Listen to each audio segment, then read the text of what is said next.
Assalamualaikum warahmatullahi wabarakatuh. Saya Salsabila Ambarwati Rifai, NPM 2208260128. Pada kesempatan kali ini, pada blog emergency, saya akan menjelaskan sedikit tentang pneumotoraks. Pneumotoraks adalah kondisi terdapatnya udara di rongga pleura ataupun ruang antara pleura visceral dan parietal yang menyebabkan kolaps bagian ataupun seluruh pada paru, sehingga dapat mengganggu ventilasi dan oksigenasi. Untuk etiologinya sendiri itu dapat terbagi menjadi 3, ada spontan, traumatik, dan latrogenik. Yang pada spontan itu terbagi menjadi 2, ada primer dan sekunder. Primer terjadi tanpa penyakit paru sebelumnya, sedangkan sekunder terjadi akibat penyakit paru seperti PPOK, asma, TB paru, pneumonia, fibrosis paru, maupun kanker paru. Untuk traumatik, trauma tumpul dada, trauma penetrasi seperti ditusuk ataupun ditembak, kemudian fraktur iga. Latrogenik itu seperti biopsi paru ataupun ventilasi mekanik.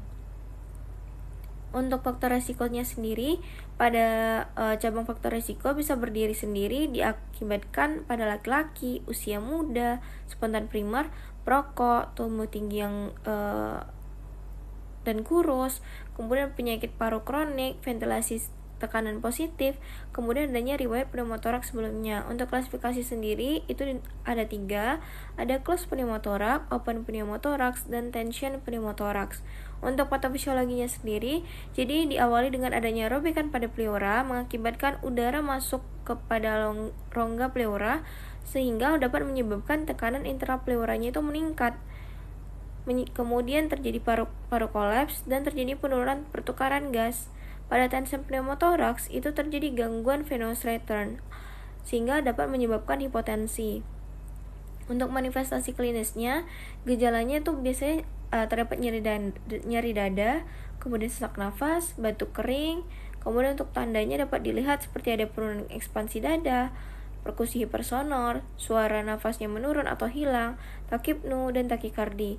Pada tension pneumotoraks itu pada kasus emergensi, distensi vena jugularis, deviasi trakea, hipotensi, dan sianosis. Untuk tata laksana awal emergensi kita lakukan primary dan secondary survey. Untuk primary sendiri itu bisa kita lakukan ABCDE, yaitu airway breathing circulation. Yang airway itu kita lakukan pastikan jalan nafas, breathing kita lakukan pemasangan oksigen 100%, circulation kita monitoring hemodinamik.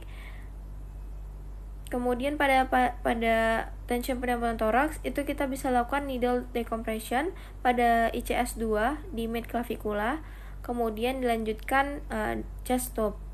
Kemudian untuk tata laksana non farmakologinya itu bisa kita lakukan observasi, oksigen aliran tinggi, needle aspiration, chest tube atau WSD. Kemudian kita bisa lakukan pleurodesis ataupun pada kasus Reten. Kemudian bisa kita lakukan operasi ataupun torakotomi. Kemudian untuk tata laksana farmakologinya bisa kita berikan analgetik, sedasi jika perlu ditindakan, dan antibiotik jika trauma terbuka ataupun adanya infeksi. Untuk gambaran radiologinya bisa dilihat pada gambar. Pada foto toraks itu tampak garis pleuranya visceralnya itu terlihat, tidak ada marking paru di perifer, terjadinya kolaps pada paru dan deviasi mediastinum atau tension. Berikut ini adalah referensi yang saya gunakan. Mungkin hanya sekian yang dapat saya sampaikan. Kurang dan lebihnya mohon maaf. Saya akhiri dengan doa penutup majelis. Subhanakallahumma wa bihamdika asyhadu alla ilaha illa anta astaghfiruka wa atubu ilaik. Assalamualaikum warahmatullahi wabarakatuh.